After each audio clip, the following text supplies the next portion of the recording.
inna khalaqnakum min dzakarin wa unsa wa ja'alnakum syu'uban wa qabaila lita'arafu inna akramakum innallahi atqakum.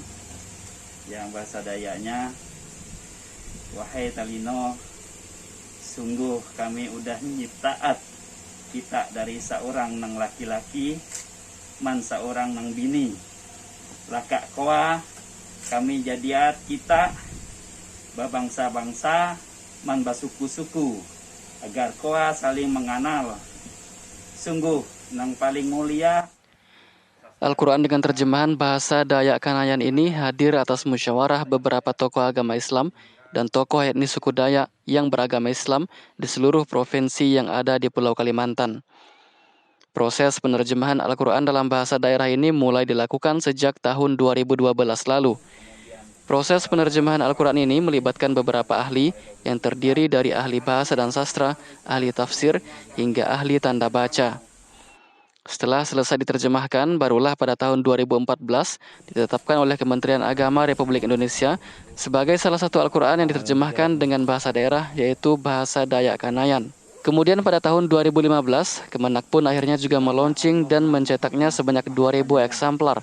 Kemudian didistribusikan ke setiap provinsi, namun yang paling banyak di Provinsi Kalbar.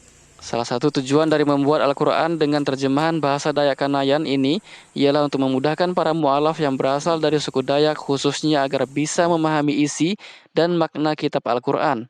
Selain itu, Al-Quran dengan bahasa Dayak Kanayan ini juga untuk memperluas khazanah Islam. Dan alhamdulillah memang prosesnya pertama itu 2 tahun. 2 tahun itu proses kita sosialisasi dan pertemuan-pertemuan. Kemudian untuk menelaah ayat satu ayat gitu lah, per kalimat. Nah, kemudian karena dalam penterjemah Al-Quran ini harus menggunakan bahasa daerah, maka harus ada namanya profesor ahli bahasa, ya, ahli bahasa dan sastra. Kemudian harus ada profesor ahli tafsir, ya. Kemudian ada profesor yang ahli dengan titik koma, fathatain, kasrotain, domatain. Itu harus ada. Kalau menterjemahnya itu setengah tahun, 6 bulan ya.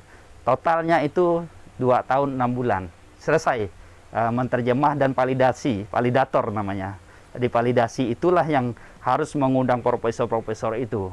Saat ini Al-Quran dengan terjemahan bahasa Dayak Kanayan telah habis dan belum dilakukan pencetakan ulang. Karena itu, Ketua Umum Mu'alaf Kalbar Muhammad Damanhuri pun berharap ada pihak yang bisa membantu pencetakan Al-Quran berbahasa Dayak Kanayan ini.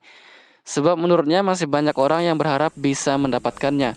Bahkan ada beberapa negara yang juga ingin mendapatkannya, seperti Kanada, Inggris, Cina, Malaysia, Brunei Darussalam, dan Singapura. Maulid Pon TV memberitakan.